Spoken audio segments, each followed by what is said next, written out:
The sarcophagus looked ordinary at first, stone the color of old bone, ribs carved into its lid, dust packed into every seam. But then the archaeologists noticed what shouldn't be possible. The seal was intact enough to feel like it had been shut yesterday. They could see the meeting line where lid met body, a continuous boundary that ought to have failed after centuries of vibration, shifting earth and moisture. Instead, it held. When they finally worked the area around the edge, the air inside changed. It was subtle, but real, like stepping into a room that has been shut against time. From the start, the proven part was careful and boring in the best way. Dirt clung to the outside in a consistent layer, suggesting the sarcophagus had been buried long enough for a stable covering to form. The stone itself showed weathering that matched the site's exposure, meaning the container wasn't a recent imitation dressed up to look ancient. Most importantly, microscopic examination of the sealing material indicated it was not fresh. The binders and residue had aged, darkened, compacted, and chemically altered in ways that belonged to the archaeological past, not modern hands. Even the insects and salts told a story. The internal conditions were consistent with a strong barrier to water and airflow. Yet the deeper mystery begins before anyone touches what's inside. Archaeologists reconstructed the original context from surrounding marks and the architecture of the burial chamber where the tomb sat, how the floor was prepared, and what kind of objects are typically found with a sarcophagus of this type. The sealed lid implied the family or ritual specialists believed the remains needed protection, not just preservation of flesh, but containment of something that should not escape. That belief matters because it shapes how the tomb was built. A tight seal suggests urgency and intention. This was not a casual grave. The problem is that the seal was too successful. The burial chamber's geology should have let moisture in. Nearby evidence shows water movement over time, staining on stone, mineral deposits, and cracks. The quiet signatures of dampness. So why did this one boundary resist? Some researchers suggest that the environment once formed a microclimate, with the chamber gradually drying after construction, turning the sarcophagus into its own protective capsule. Others argue that later sealing layers left behind by repair rituals or secondary closures may have reinforced the original barrier, extending its lifespan beyond what we expect. Both theories are plausible, but neither fully explains how the seal retained such integrity while the world around it aged. And that's where the haunting begins, not with a ghost story, but with a practical question that refuses to settle. If the lid truly kept the air and moisture out, then what did it keep in? The next step is always temptation. Find the point where stone meets stone, where the seal can yield, where contents can breathe again. But the moment you open that boundary, you also change the conditions that made the mystery possible in the first place. And the evidence starts to speak in a new voice. What archaeologists feared was never just that something had survived. It was that survival might be stranger than preservation itself. And the chamber was waiting for them to listen. When archaeologists describe how a sarcophagus was built, they're really describing a worldview made solid. The first clues are in materials. The workers chose a stone suited to long compression, then aligned it so that weight traveled down and outward rather than concentrating stress at the lid. Inside that stillness,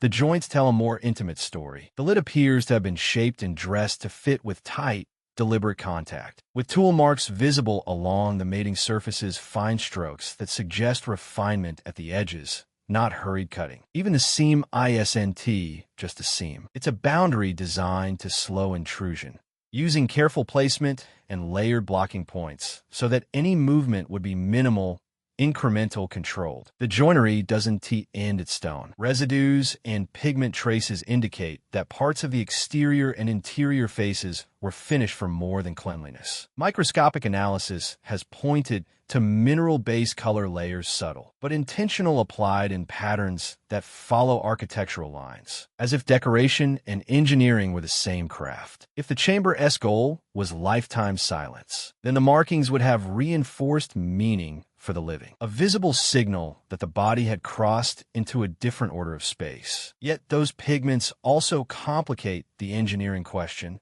because they imply access during construction or finishing, meaning someone had to work around an already committed structure. Spatial layout is the next proof.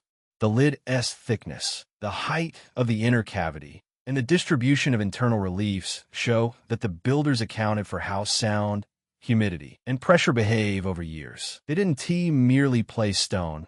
They compose a room. The sarcophagus sits like an instrument, calibrated so the top boundary resists compromise while the interior remains stable. Tooling patterns around the rim suggest trimming for fit after initial assembly, which hints at a workshop process with measurement and reworking, not just rough monument building. And then there are the unsettling details that connect design to outcome. If the architecture was meant to preserve, why do the disturbances at the interface, tiny gaps, microfractures, and later sealing attempts vary in ways that feel deliberate rather than accidental? The proven engineering choices show control, patience, and belief made practical. But what those choices were meant to protect you from is still the question that tightens around every seam. Because when the boundary was engineered for silence, it wasn't engineered in a vacuum, and whatever lived inside must have fit the builder's rules in a way we can't yet see. The next step is the contact point itself, the place where the craftsmanship changes, and where the contents may be quietly answering back.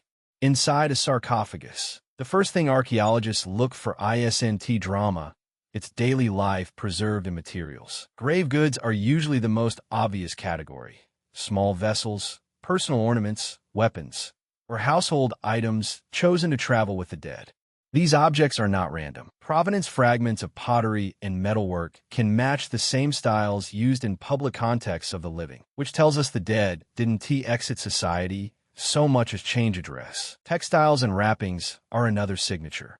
Under careful unsealing, researchers may find impressions where cloth once pressed against stone, or residues that survive only as dark, granular films, even when threads themselves are gone. The pattern of packing can imply a deliberate method, layering meant to cushion, maintain humidity balance, and create a ritual profile. The tomb becomes a curated nest of fabric, resin, and timing, not a simple container. One, ritual and funerary tools complicate the picture because they suggest actions performed at the time of burial. Archaeologists might identify ceramic libation cups, incense burners, or implements associated with pouring, anointing, and sealing. Sometimes these are miniaturized, sometimes full-sized, and the distinction matters. Miniature offerings can indicate symbolic substitution, while full-size tools imply repeated use and ongoing belief in the same practices. If the sarcophagus is stable, the contents are often arranged as though the ritual continued, if not for the body, then for the spirit it was meant to serve. Inscriptions, too, can be quietly haunting. Letters carved into lid margins or along interior surfaces may name the person, list titles, or invoke protective language. Those words are evidence of literacy, patronage, and theology, but they also set expectations for what should follow. When inscriptions emphasize transformation or passage, grave goods often align with that message. Objects tied to travel, renewal, or status. Yet when the assembled assortment leans toward a different purpose, the text and the objects start to argue with each other. And then there are offerings, food traces, oils, pigments, or small bundles that have no reason to survive unless they were treated with intention. Sometimes archaeologists find soot or staining around specific points, implying that burning or liquid application happened at a precise moment relative to sealing. A single cluster of residue can look like a deliberate answer to a carved vow, but the unsettling part is how often the preserved evidence reveals practices that seem mismatched to the culture's documented norms, because the catalog of items can tell a story, and that story can clash with what the site should have done. The proved design of the container may indicate careful long-term preservation, but the object selection may point toward a different narrative, one where the dead required something urgent, protective, or reactive, rather than simply honored and set to rest. When grave goods emphasize tools of restraint, defensive symbols, or repeated sealing compounds that don't match local funerary patterns, the use and ritual inventory stops behaving like a customary closure. What haunts archaeologists is not that sarcophagi contain objects of value, it's that the assembled story those objects tell doesn't align with the culture's expected balance of belief, status, and ceremony. And once you notice that mismatch, you start to wonder whether the disturbance we see in the ceiling, the careful preservation engineering, and the content arrangement are all pointing to the same uncomfortable unknown. The next question isn't just what was inside, but who it was meant for, and why the meaning needed disguising. In the end, the sarcophagus doesn't just hold a body, it holds a script. Archaeological facts tell us the lid was built to last. The materials were managed with care, and residues suggest timed offerings. But the uneasy truth is that the contents often read like an adjustment to an emergency, a warning, or a protective bargain that our records don't match. That's why what archaeologists found inside can feel haunting. It forces us to question whether normal funerary practice was ever the whole story. If you want more, like and subscribe, and tell me which mystery you want decoded next.